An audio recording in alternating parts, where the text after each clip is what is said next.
So I have been a entrepreneur on and off for about 15 years. I probably created maybe like 80, 90 to 100 different projects, the large majority of which made no money whatsoever and failed spectacularly. So about two and a half years ago, ChatGPT eventually came out, and one of the first things I did was utilize it for coding. And it took me 3 months to build my very first project that was like live on the internet, people could sign up for and pay for. And it was largely thanks to AI that got me there. 1, 2, 3, 4. Want to attract and convert more leads?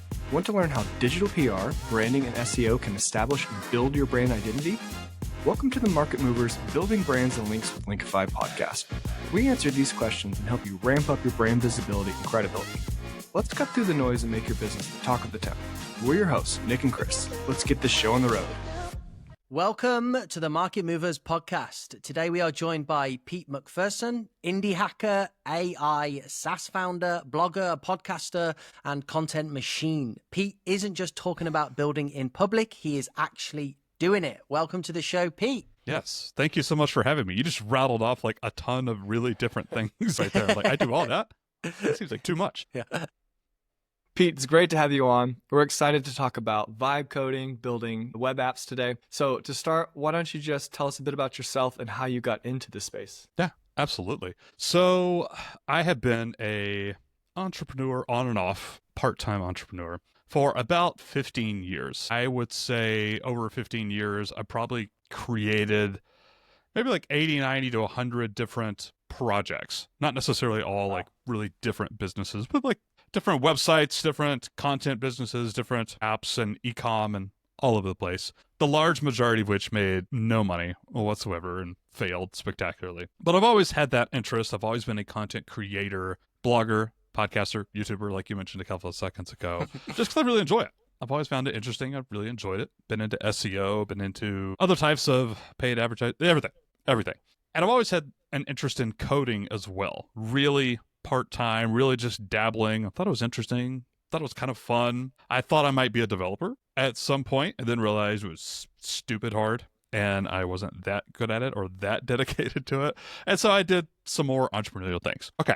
So fast forward to about 2 years ago, to make this story a lot shorter, I have been, one more thing. I've been a full-time entrepreneur for about 8 or 9 years now. This is like my full-time thing. I built it up to a point now where I'm very happy and comfortable working like 20 to 40 hours a week, and I work on my own projects that I want to, and I'm very blessed. And it's taken me a long time to get there, but I pretty much just vibe work. People speak of vibe coding. I just vibe work. Before it was cool, I was vibe working. Okay, so about two and a half years ago, this is like, I've been into AI for a long time, back from GPT-2. And ChatGPT eventually came out 2.5 years ago-ish, or whenever that was. And I kind of saw the writing on the wall for what I was going to be interested in. Let's just put it that way. I didn't know what was going to happen to SEO or blogging or all the stuff I was working on. I didn't drop any of those things right away, but I kind of had this feeling in my head, like, this is something I'm going to be interested in. And one of the first things I did was utilize it for coding. And I found really quickly that it was able to get me over the previous hump, if you will, that I just couldn't get past on my own. Like pre-AI, I learned enough about HTML, CSS, a little bit of JavaScript, enough to be kind of understanding what's going on, but there was still like a massive hump I was never going to get over. I saw ChatGPT, even within the first couple of months, I was like, let me try this. And it took me 3 months to build my very first project that was like live on the internet, people could sign up for and pay for. And it was kind of useless, but I had something, right? And it was largely thanks to AI that got me there. And of course, over the past 2 years, there's been insanely fast improvements for code editors, and Vibecoding didn't exist like 2 years ago, but now it's like a thing, right? People are talking about this, people are thinking about it. And I think in retrospect, I made a good decision to step away from my content creation endeavors. I still do a little bit of that, but like I kind of put down on my sites, my YouTube channel, and like other stuff to really create SaaS companies, largely using AI. And at this point, I actually consider myself a developer just because I've been doing it full time for 2 years now. And yeah, that's basically the end of the story. I've launched maybe 6 or 7 public apps in that time frame, several more that I just use personally for various stuff. You can't sign up. You can't buy them right now. I just built tools for myself to help with my business and work and life and stuff. And that's it. I've been vibe coding before it was cool. That's awesome. I bet that was so helpful to have that like initial knowledge of coding, and then obviously GPT 2 days, or you putting the stuff in, that was the precursor to what's now come together. So for those that don't know, if you could just explain to us what is vibe coding, and yeah, why is it sort of all over everyone's social? Why is it blowing up? Yeah. First, I will give a big apology to any actual developers who, do this for a living for a company and went to school for it or whatever. That was not me. And my limited understanding is that those people kind of hate this term. Mm-hmm.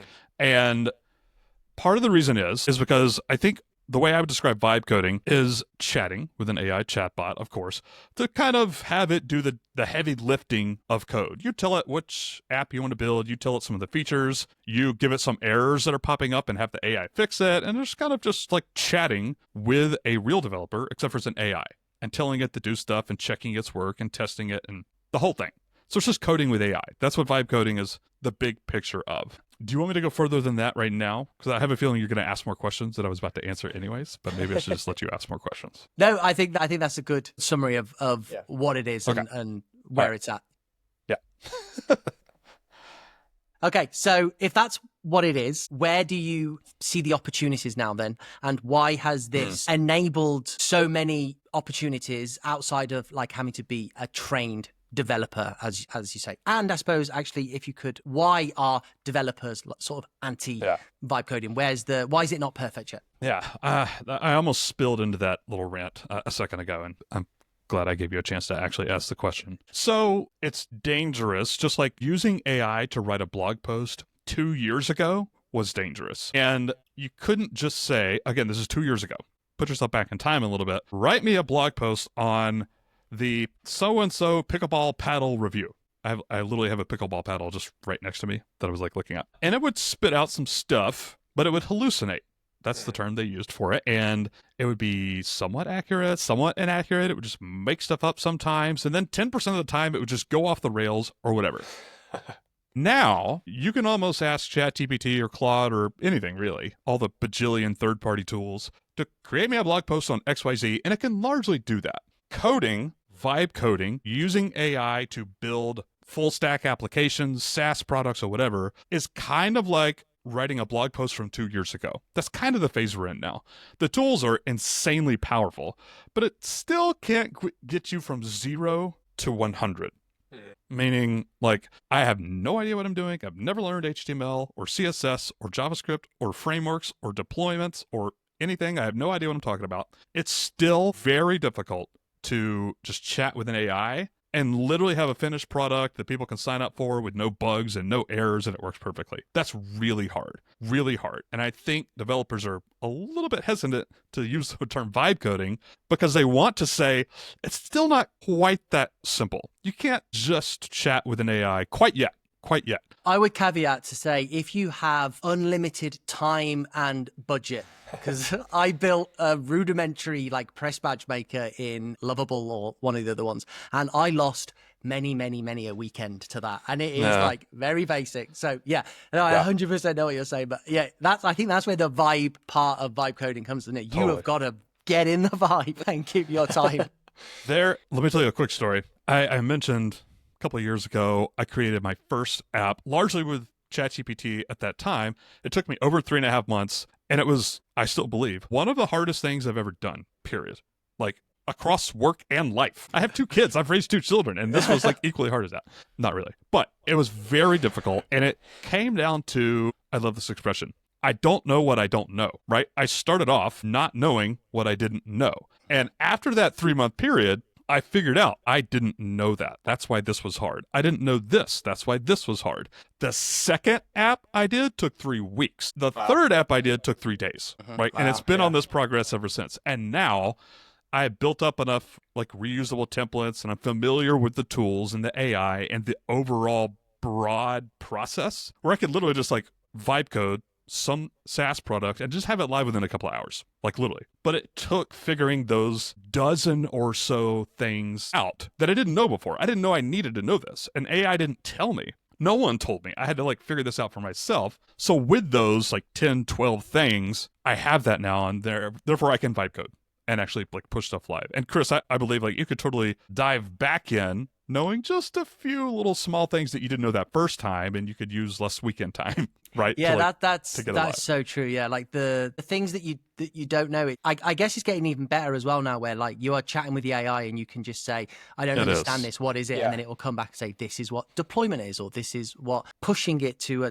And then the next time you then are like, you know that, and that's what you went from 3 months to 3 weeks to 3 days. Like you'll see that progression. Yeah, totally. Yeah. Do you want me to talk on the big opportunity? You mentioned that a minute ago. Yes, I think that's the part I'm most interested in. I think a lot of people are like, what are the opportunities right now? Well, I think there is I hate to use the word like insanely massive big opportunity because I don't want to sound like an idiot opportunist, but I do believe that.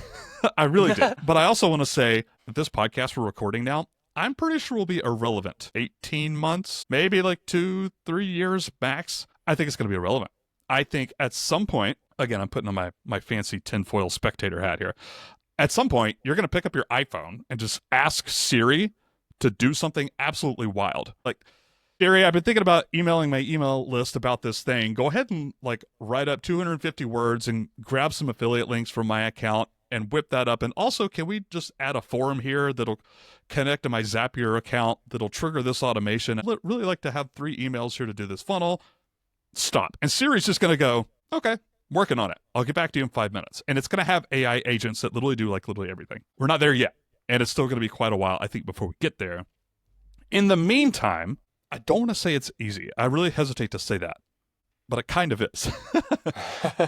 It's easier than it's ever been in the past to build software.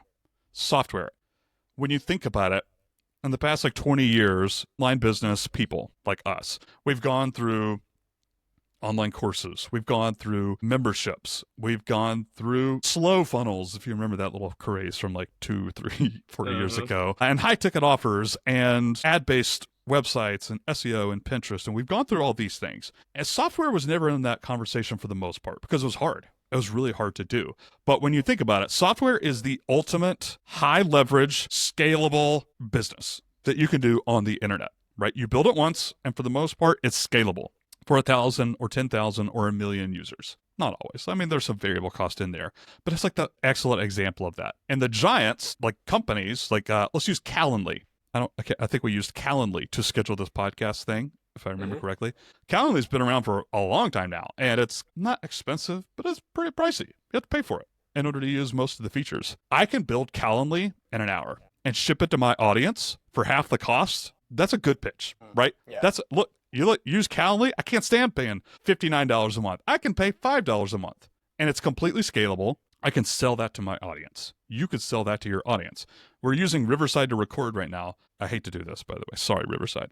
But I won't mention the name of it because you can't sign up for it. I built my own version of this for my own podcast. Wow. That has the exact features I wanted, such as like, okay, instant transcripts, give me some title ideas, give me the show notes ideas, and some other options and buttons. I just built that for myself over like a week. I could sell that to my audience if I really felt like it, right? The time to build software easily, cheaply is right now.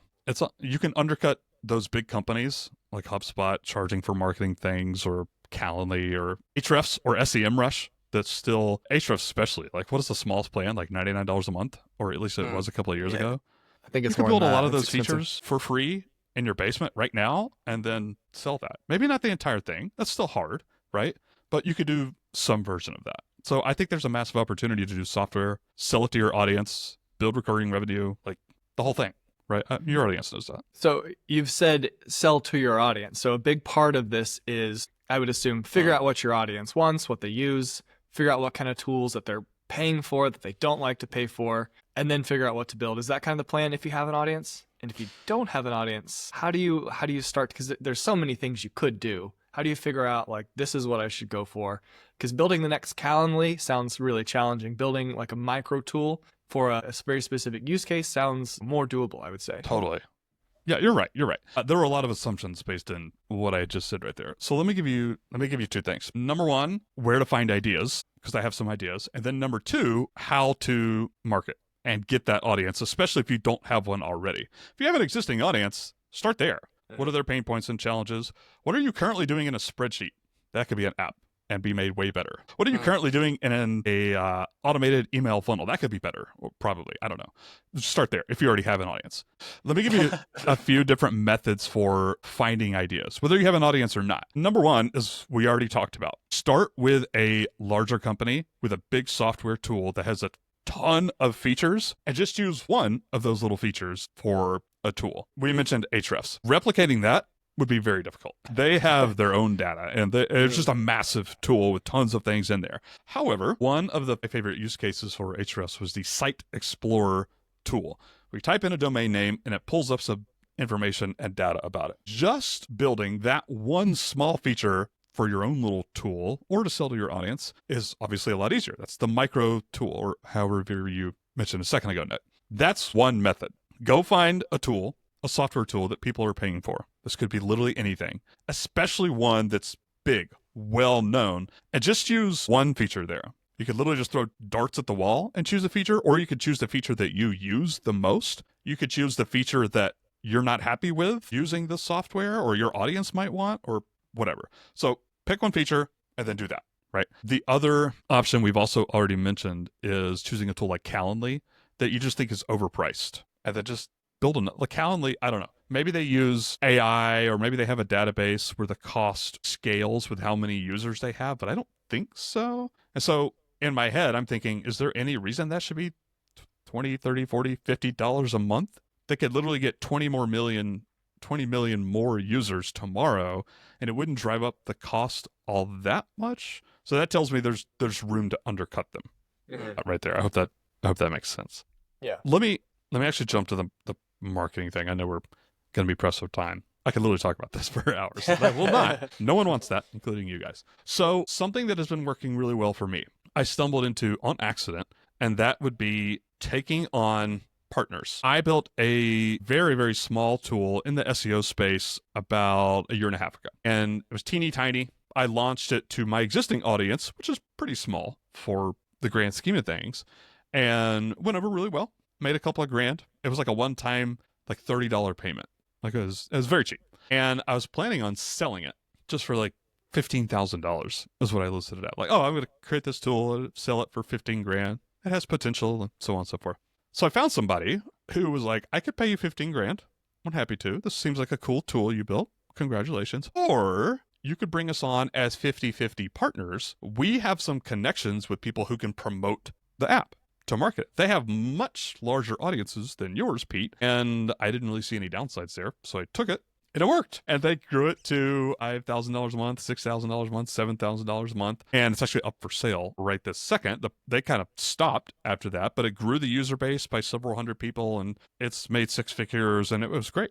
Well done. And so in my head, I'm thinking, well, that was smart. Can I just do that again? A couple months ago, I launched a different app. It's in the email marketing space this time. Because again, I have a little bit of an audience, a jumping off point, creators and entrepreneurs, so I could sell to them if I build something cool. But before I even built it, I actually had a person in mind who has a much, much, much, much, much larger audience than I do in the email marketing space. And I knew this person, so there's that one caveat. I don't want to pretend I'm the best cold outreach person on the internet. I knew this person, so I sent them a text. I was like, hey, I'm thinking about building this thing. Can I build it, send it to you, and we could talk about 50-50 partnership? And here's my pitch. I'll do all the work. All you have to do is tell your audience about it. Mention it in emails if you want to. You're going to go on somebody else's summit or whatever. Well, just mention it or whatever. All you have to do is the marketing naturally on your own time and whatever emails you want to. If you want to do a dedicated launch, great. But you just like mention it to your audience. I'll build it. I'll do all the customer support. Like we'll split the net profits like 50-50. Nice. And this person was like, duh. Yeah. That's like the easiest pitch in the world. Yeah. And so far, so good. I mean, we just launched this. This is like really, really new. But we have our first 100 users, paying users as of last week. And yeah. So I think that's finding either affiliates or literally equity partners if you're going to be doing stuff like this. I don't want to say it's tried and true, it's the best. anybody who's going to vibe code should do this. But for me personally, when I'm thinking about all the different marketing channels, I don't know. It seems like it's easy. It seems like it's rolling a ball downhill as opposed to, I just created an online course on SEO. Chris, would you like to be an affiliate? No. Who cares? But I have to tell my audience about this, and there's a million courses and a million memberships and stuff like that. The pitch is a lot different for a vibe coded, even if it's like a tiny little tool. A micro app or whatever, a lot easier than other products, if that makes any sense. Yeah, I love that. I think that's fantastic. I think my two biggest struggles is I'm not a very good coder, and so I do struggle to vibe code, and I think it's really hard to have good ideas as well. So that's been really, really useful. I love the taking a small, tiny feature from a tool that you use frequently. I think it's really cool if you've got a small audience. That can also be like instant feedback on an idea, even before you put time and effort into developing it. I was going to say, there's a tool called Screen.studio. It's like a screen recording tool. It's really nice. Yeah, I use Screen Studio. Yeah. So I wanted to just build that because Nick said I couldn't keep paying for it because I wasn't using it enough. But I really like it. And yeah, I just got to a massive sticking point. So what are your tools of choice, your tech stack? How are we really getting into the weeds with actually building this stuff? Sure. All right, let me go a little bit off the deep end. I am literally just going to tell you every single framework, programming language, tool, everything. First off, I'm just going to literally make a list, but then I want to talk about it just for a second. So I use a JavaScript framework called SvelteKit, SVELTE. Svelte is kind of like a souped up version of JavaScript. If you don't know anything about coding whatsoever, JavaScript is basically adding interactivity and functionality to a website. HTML is like the building blocks. It's literally just the structure of every website, period. CSS is how you design, style that HTML. I'm looking at my computer right now and I see a black background. That's some CSS right there. And then there's the recording button that's red, and that's some CSS. Different colors, spacing, layouts, fonts, all that stuff, CSS. JavaScript is what happens when I click this button. What happens when the user submits this form? Interactivity, functionality. Okay, there you go. I just want to get that out of the way. So I use SvelteKit. That's a framework for JavaScript for building web applications, just software available in your browser. Okay. I use Vercel and Render, Vercel.com, Render.com, to host my apps, I guess you could say. I deploy my apps to Vercel or Render. I use both of them. I have some projects on each one. There's a few different fancier features, which I could talk about later if you wanted me to, but that's what I use there. I use a backend as a service. Backend as a service. There's lots of them out there. I use Firebase because it's free. It's made by Google, and it's not going away anytime soon, and it's really easy, and it's what I know, which is really important.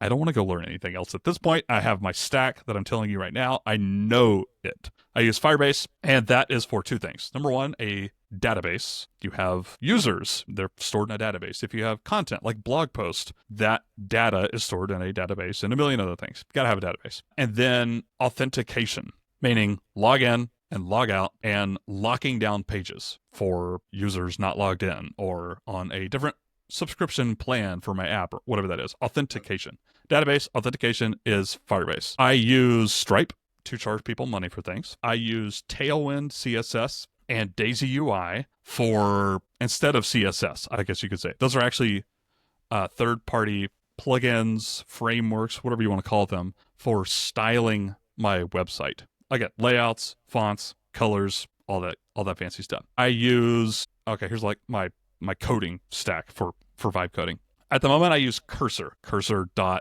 actually think it's cursor.com now. It used to be a different domain. Cursor, you can start for free. I do pay the $20 a month for their smallest plan. And right in that code editor is AI, right? Like they have a really great AI agent. And I've also used Windsurf by a company called Codium. It's really great. It's almost exactly the same. I have used VS Code and GitHub Copilot, which is another option. It's also pretty good, but it's not quite as good as Cursor or Windsurf, I think. And I also pay for ChatGPT, just a $20 a month plan that I will still use for big picture stuff, especially when I don't want an AI to actually code anything just yet. Like, answer me some questions here. help me map out this feature. What do I need to do? What do I need to think about? Like that sort of stuff. It's really handy for an actual AI chatbot, ChatGPT or Claude or whatever. I think that's it. I wanted to say why I chose SvelteKit and Firebase and Vercel and Render as opposed to a million other things you could do. There's a lot of frameworks, Vue, React, MongoDB for the database, the MERN stack, the PERN stack. There's just a metric ton of different ways you could code. Python, you can get a lot of things done. I chose HTML, CSS, JavaScript, SvelteKit because I do think it's the easiest, period. It's the most user-friendly. I can write code, and it kind of sounds like writing English. And so when you add AI into that, and all the AI knows Svelte and SvelteKit and JavaScript and HTML and CSS really well, better than I ever could. It just is easy to look at and read and know what's going on. I've done React apps, and it's not like that. I've done Next.js and some other apps like that, and it's not like that. It was like, I don't know where I'm looking for stuff. I don't know what I'm looking at right now. Where's this information? It's in this file. It's in that folder. It's in this file. It's in that folder. SvelteKit is much more like intuitive, in my opinion. So that they're not paying me to say that in any way, but I've tried all the frameworks and SvelteKit was like, this actually feels pretty intuitive. No problem. And when you add AI on top of that, it's lightning fast. So I'm curious, that's quite the tech stacks. Thanks for going through that. But I'm curious about the difference between like Cursor, VS Code, Windsurf, and some of the other tools, because those ones, to me, they seem more, if you don't have coding experience, they're a little harder to figure out. And then there's tools like Bolt.new, Lovable, V0.dev. Like, what is the difference between those two sets of tools? I've used Bolt. I haven't used those other one right there. I agree with you, actually. I do think that Cursor, Windsurf, VS Code are actual IDEs, I guess is the technical term. Basically just coding software for developers, I guess. They're geared towards developers and have been for several years. VS Code's been around for like decades. Cursor, obviously a couple of years, but it's still kind of geared towards developers. I'll say this. I think it's 20 times more powerful, and the power comes from learning how to use it. I'm trying to make this make sense. It doesn't even make sense in my head. So I don't know if this makes it completely makes sense, because I've used Lovable, which is what I built mine in, and it just felt like I had no control, and I was just talking to it to get it to do stuff. And then I've also been trying to get to grips with Windsurf, and it seems 20 times more powerful, but it seems 20 times more complicated and difficult to navigate. So, here's a random metaphor from the YouTube world, because I was thinking about video for some reason. So there's iMovie, the software on my Mac that I can use to edit video.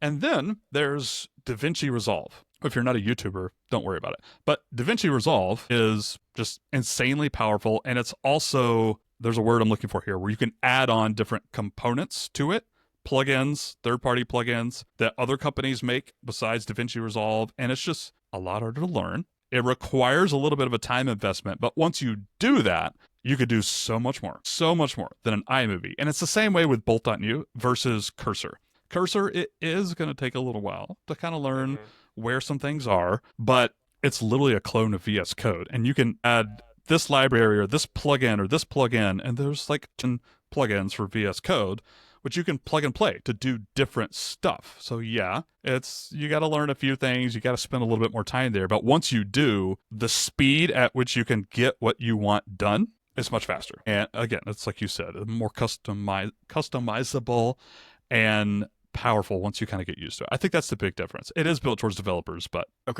So it probably depends a lot on what you're trying to build, because if you're trying to build something really complicated, you're going to need to invest some time and start to build some skills. But for a lot of people, like we built a landing page last week with v0.dev, and before, we could go into Webflow or WordPress, but it's going to take all day. Like the drag and drop, it just takes forever, right? And so we'd hire a developer, a freelancer, they go in, there's the back and forth. Finally, it's finished. Well, instead, we decided to build this landing page with v0.dev, and it took an hour. And it looks better than anything we've ever produced before. And so there are some of these tools, like there are things you can do now that you couldn't do previously, even if you have zero technical experience. But I see your point about like going into these other tools, taking the time to learn, and that's when you're really going to be able to build, something that's very interesting. Let me add one more point. Stick with what you know. That's good advice for anything in life, and to some degree. there's always going to be shiny objects with new tools and new softwares that I could do this. Oh, DaVinci Resolve instead of using iMovie? Oh, this might be better for me. This AI coding space, actually just this AI space, is really prone to that because there's a new tool every day. You can go to Product Hunt and I don't know, I've stopped paying attention to Product Hunt because there's literally like 75 brand new tools that I want to try every day. And at some point, that's counterproductive, right? Mm-hmm. So the reason I use Cursor is because I know Cursor. The reason I use SvelteKit is because I've done, I don't know, 30 different projects on SvelteKit now, and I just know it. And the reason I use iMovie instead of DaVinci Resolve is because I know it, and I just want to get the video. My audience doesn't care how I coded this tool. However, you can get this product shipped, launched, before your competitors, before somebody else does this, the better, right? So you don't have to use SvelteKit. You don't have to use any of the things I use, but just pick something, stick with it. Yeah, you'll get better. Okay, that's general for everything, but the AI space is really prone to that, I think. Okay, Pete, one last question from me then, just on the tech use, because I think there'll be a lot of people that will be in sort of maybe mine and Nick's position where they've played with Bolt, they've played with Lovable, maybe they've ducked into Cursor and Windsurf, and they want to sort of have an element of control, which the Bolt and Lovable doesn't give. So just as a couple of really simple questions, if anyone's going to take your recommendation on the AI coding tech stack, so the Svelte, the frameworks, if they go into if I go into Windsurf, should I start by saying this is the tech stack I want you to use and list those things, and then it will start coding within that framework that we've defined? Yeah, I think so. I think that's fair. My only other tip would be if you know the framework that you're going to use for the app, the landing page, whatever that is, go to their documentation, go to Google and type in SvelteKit setup or I don't know, React setup or whatever that is. And you can do the first couple of steps manually, especially if you already know your way around the terminal on your device. That's what I do. I never actually start from scratch with AI. I always create the actual completely blank brand new project first because I never want to leave that up to AI at all. And then I will say, okay, I'm using Tailwind and Firebase and so on and so forth. Like, let's install those. For sure. Do they need to be installed locally then on your machine? I think that's the best way and easiest way to do it. Yeah. Okay. Yeah, that's what I do. There's some different like virtual servers and stuff like you could get into, but I think it's so much easier just to develop on your own machine. Okay, cool. And then my final question on this, one of the things that like I've seen quite a bit on X lately, and something which I don't understand is like we've built a couple of things, but I feel like I've got no idea how to put like any SEO behind it, like meta descriptions on the images or internal link, any of that sort of like your typical backend. Yeah. How can one do that? It's surprisingly hard because there's not a ton of documentation or easy examples on that stuff. And I know this firsthand because I use SvelteKit for apps or whatever, but really recently, like the past 2 weeks, I've been diving into SEO. All the things you just mentioned. Like how do I do a sitemap? What is sitemap.xml? How do I do that? I had no idea. And surprisingly little is out there. I feel like there's not a whole lot of crossover between marketers or SEOs and developers. And now there is for the first time. So this is really lame, but I'll say it anyways. Go into Google and do the best you can. And to spoil it for you, I did that, and I probably spent like 20, 30 minutes reading some Reddit posts or something that were pretty obscure, and maybe this will work for my project, maybe not. I eventually just turned it over to AI. It's like, give me some ideas for this. And now I have a sitemap.xml on my site. Again, I'm like defaulting to AI at this point just because it's rapidly improving. So that's a lame answer, but that's what I got. Google it, great. Do a little bit of research, and then go to AI. Yeah, that makes sense. Ask Claude or ChatGPT. Yeah. Okay, so I have a feeling that you're sitting on just a load of interesting ideas, things you want to build. I'm curious if you could share some fun ideas. Doesn't have to be anything you like plan to build, but I'm sure you have loads of things you're like, if I had time, I would build this. What are some of the cool ideas you have? Well, it turns out that customer support has always and will always take a lot of time. So as much as I would love to scale with all the ideas that I have, no, it's just not possible. So I just pulled open my personal Trello here. I have a metric ton of ideas, almost all of which are unique to my own problems in life, like a scratch your own itch sort of things. Okay, so deadline funnel. A lot of people know what deadline funnels is. There's not a whole lot of competitors to Deadline Funnel, and it's absolutely absurd. So please go build a Deadline Funnel alternative that is a third of the price, because it's not worth paying for. Sorry, Deadline Funnel. It's a great product. I've used it for years, but somebody just needs to create a Deadline Funnel alternative ASAP, and I'll use it right now. Mastermind AI. There have been a couple of people that have tried to build a mastermind group, just like me and my 5 friends who are also, they're like me, a mastermind group. You guys know what a mastermind group is. There have been a few people, I think, who have tried to do this with AI, but it's not really been pushed as much as I thought it would be. And what I have seen has been really, I don't know, it's not really what I want. I have had this on my to-do list for like 6 months now. Literally a ChatGPT, except with 5 or like 10 different personalities that a user can define. This is my friend Nick. And Nick has this life experience and is really smart in this area, and he generally pushes me really hard on this or whatever. This is Susan. She does these things. Build that, where I can log in and start chatting just like ChatGPT, except use some algorithms to have my friend Susan talk to me about my own stuff. Mastermind AI. Would you want to have like Alex Hormozy on your team? Like you could go for like the best people in the space, right? Me personally, absolutely not. No way in hell. But I think that'd be cool, right? Like I want Alex Hormozy and Tony Robbins and Seth Godin and whatever. I think that'd be super cool. Yeah. Like it. How many more do you want? I got a lot.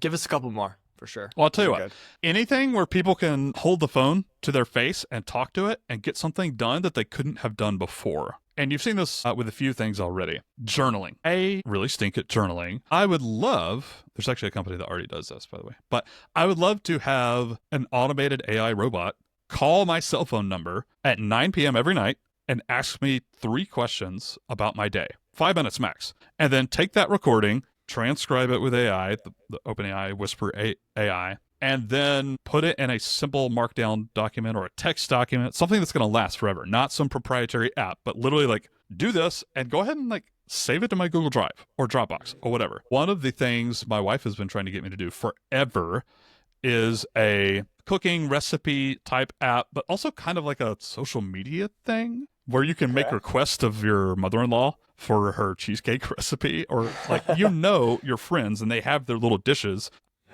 The one thing that was Pete's addition to this idea was, I don't ever want to type a recipe ever again. That seems super annoying. There's numbers, there's decimal points, there's text or whatever. I want to talk my recipe to my phone in 20 seconds and have it formatted using AI or whatever that. So I think there's a lot of different use cases there of voice to text. The AI transcription models have just revolutionized voice to text, right? Like the past 3 or 4 years. It's so much more accurate than it ever was before.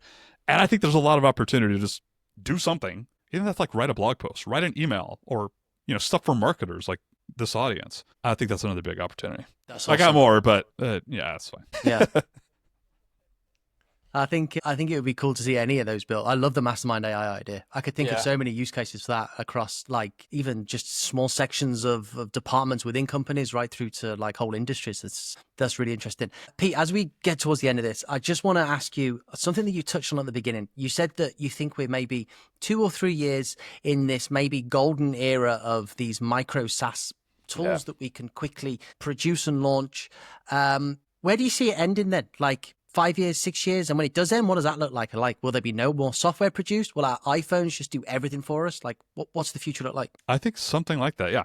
Just me personally. This is just my opinion. I'm not an insider, but I definitely think anything that software does. Calendly sent a nice link where I can book a call with Chris and Nick, and I can choose the times that are available to me or whatever. Why is there a user interface for that 5 years from now? When you could just say, hey, send Pete, I think his email address is pete@doevenblog.com. Like, send him some stuff, and then my phone will ring, and it'll be an AI chatbot. Just be like, hey, Chris and Nick want to book a call with you. Like, I noticed that you have these things on your calendar and that you already have your preferences set where you don't do anything from 8 to 11 on Monday, Wednesday, Friday. So this time's open for you. Confirm, yes or no. Oh, yeah, that works. Okay, cool. Added it to your calendar and does all this stuff. So, yeah, I think we're at a point now where human input for a software product, typing, using your voice, clicking the mouse, like all that stuff is kind of going to go away as these agents figure out what needs to be done and do it.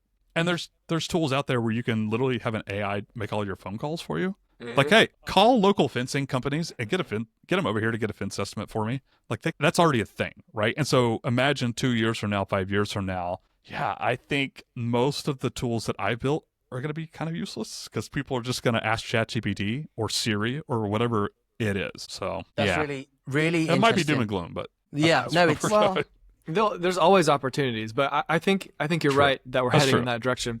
And I heard about a tool that I haven't rolled it out yet. It's still in development, but you would be able to tell it what to do, and it'd actually be doing stuff on your computer in the background, which I think would be fantastic. So if you're like you're doing your own work and then you're just kind of like guiding it to do something else. So we're moving in that direction already. So I don't see that as too far fetched. Yeah. Yeah.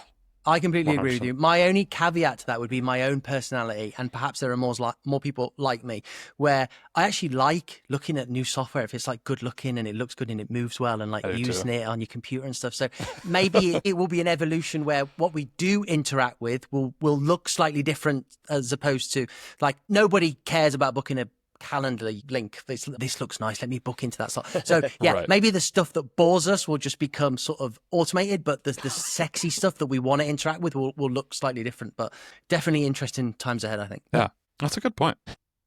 One more idea that popped in my head when you said that. Okay. I've heard from other people way smarter than I am that something that's going to increase in popularity in the next several years, decade, is analog experiences, quote unquote analog, right? Meaning old stuff that feels old. In-person events, offline events, and stuff like that. We're already seeing this in Japan a lot. I love Japan, even though I've never been there. And I've researched audio cafes, like hi-fi cafes, vinyl cafes. I can't remember what they're called. Doesn't matter. Where people go in and listen to music on records, and they have nice sound systems and speakers, and that's kind of like not a thing 20 years ago because people were still hyped about MP3s and streaming and Kazaa and LimeWire and Napster, and now we're in Spotify and like all this other stuff. But that got a little overwhelming, and so now we're kind of regressing back to, I actually dug out my CD collection, I don't know, like 2 or 3 months ago, and I was like, it's kind of nice to like throw in a CD and not have to look at my phone and like do all these other things. And I think the internet is going to experience some version of that as well. Like you mentioned, there might be tools that I want to keep paying for, or that I will specifically look to pay for, that give me a more analog experience where AI does less and I do more just because it looks nice, or it's fun to use, or it makes me feel a certain way. Like I think that's going to be a thing too. That could be another podcast episode. But yeah. We should revisit, I think, every 12 months and see where the hell we're at, because it's at the minute, it's just going so quick, isn't it? Oh, yeah. Pete, this has been absolutely fascinating. I'm really excited to see what you do next. If other people want to follow along with your journey, with what you're building, where can they find you? Yeah. I think the number one place I would point people is just my homepage at PeteMcPherson.com. I send out a weekly newsletter-ish. It's mostly just a roundup of fun and interesting and hopefully useful things for creators. Just about every week. There's not a ton of sales in there, and you can find that opt-in on PeteMcPherson.com. That's about it. Thanks. All right. Thanks for coming on, Pete. Thanks, No Pete. problem. Thanks for having me.